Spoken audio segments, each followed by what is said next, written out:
168ഓളം കുടുംബങ്ങൾ ഇതുപോലെ ബുൾഡോസർ രാജ്യം തന്നെ പറയാം. അപ്പോൾ അതിലിപ്പോൾ നിങ്ങളിപ്പോൾ മുഖ്യമന്ത്രി കണ്ടു, സിദ്ധരാമയ്യ ഉറപ്പ് നൽകിയോ?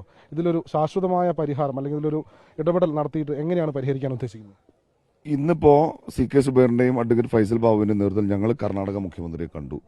അദ്ദേഹം വളരെ കൃത്യമായി നാളെ ഒരു മീറ്റിംഗ് വിളിച്ചിട്ടുണ്ട്. ഇതുമായി ബന്ധപ്പെട്ട് ഇവർ നടത്തുന്ന ആലോചനകളുടെ സമ്പൂർണ്ണ രൂപം നാളെ അവർ കൊടുക്കും.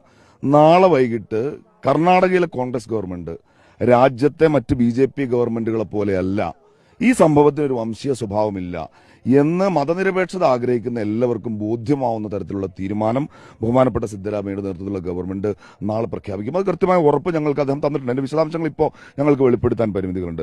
ഇവിടെ ഇപ്പോൾ സുബൈർക്ക് സൂചിപ്പിച്ചിലൂടെ വന്നിട്ടുള്ള 2 ജനപ്രതികൾ ഞങ്ങളെ സംബന്ധിച്ച് ഞങ്ങളുടെ ഈ ടീം മുസ്ലിം ലീഗാണ് ഇതിനകത്ത് കേരളത്തിൽ അവർ പ്രതിക്കൂട്ടിൽ നിർത്താൻ ശ്രമിക്കുന്നത്. ഇത് ആദ്യത്തെ സംഭവമല്ല. മധ്യപ്രദേശിലെ കാർഗോൺ, രാജസ്ഥാനിലെ കരൌലി, ഡൽഹിയിലെ ജഹാംഗീർപുരി, അതേപോലെ തന്നെ ഉത്തരേന്ത്യയിലെ ഹരിയാനയിലെ നൂഹടക്കം ഉത്തരേന്ത്യയിൽ സംഘപരിവാർ നേതൃത്വം കൊടുക്കുന്ന ബുൾഡോസർ രാജ് എന്ന വാറ്റ് ആപ്റ്റാകുന്നത് അതിരെയാണ്. ആയിരക്കണക്കിന് മനുഷ്യരെ 1 രൂപയുടെ സഹായം കൊടുക്കാതെ തെരുവിലേക്ക് വലിച്ചെറിഞ്ഞത് നേരിട്ട് പോയി കണ്ടവരാണ് ഞങ്ങൾ. ഇന്നിപ്പോ ഇവിടെ വന്ന് നാടകം കളിച്ചു പോയ ബഹുമാനപ്പെട്ട ജനപ്രതി KT ജലീൽ ഈ പ്രദേശങ്ങളിൽ UP-യിൽ അദ്ദേഹം കഴിഞ്ഞ 5 വർഷം എന്ന് വെച്ചാൽ 2014 മുതൽ ഇന്ന് വരെയുള്ള 11 വർഷത്തെ ഉത്തരേന്ത്യയിലെ സംഘപരിവാർ ബുൾഡോസർ രാജിനെതിരെ ഇവരാരും ഒരു ശബ്ദം മിണ്ടിയിട്ടില്ല എന്ന് മാത്രമല്ല, KT ജലീൽ ആകെ ഉത്തർപ്രദേശ് സന്ദർശിച്ചത് 2019-ലാണ്. അത് പ്രവാസി സമ്മേളനത്തിൽ പങ്കെടുക്കാനാണ്, യോഗി ആദിത്യനാഥിന് താമതപത്രം കൊടുക്കാനാണ്.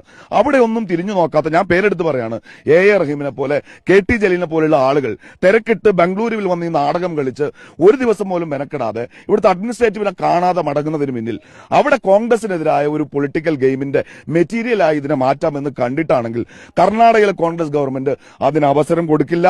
ഞങ്ങളൊരു വർഗീയ ഗവൺമെന്റ് അല്ല. ഞങ്ങൾ ഉയർത്തിപ്പിടിക്കുന്ന മാനവിക മൂല്യങ്ങൾ നാളെ ഈ രാജ്യത്തിന് ബോധ്യപ്പെടും മറ്റുള്ള പ്രഖ്യാപനങ്ങൾ ഉണ്ടാകും എന്ന ഉറപ്പ് സിദ്ധരാമയ്യ ഞങ്ങൾക്ക് മാത്രമല്ല ബഹുമാനപ്പെട്ട സാദിഖ് അലി തങ്ങളും കുഞ്ഞാലിക്കുട്ടി സാറും ലീഗിന്റെ നേതൃത്വത്തിന് കൊടുത്തിട്ടുണ്ട്. നാളെ അത് രാജ്യത്തെ പൊതുസമൂഹത്തിനും കേരളത്തിലെ സിവിൽ സൊസൈറ്റിക്കും ബോധ്യവും. അതായത് വീടുകൾ വേറെ വെച്ച് നൽകുന്നതാണോ, ഇനി താൽക്കാലികമായി വേറെ എങ്ങോട്ടെങ്കിലും മാറ്റും, അങ്ങനെ എന്തെങ്കിലും മന്ത്രി വിശദാംശങ്ങൾ നാളെ ഇതിന്റെ വിശദാംശങ്ങൾ ബഹുമാനപ്പെട്ട കർണാടക മുഖ്യമന്ത്രി തന്നെ യോഗത്തിന് ശേഷം പ്രഖ്യാപിക്കും. ആ യോഗത്തിൽ ഉപമുഖ്യമന്ത്രിയും പങ്കെടുക്കുന്നുണ്ട്.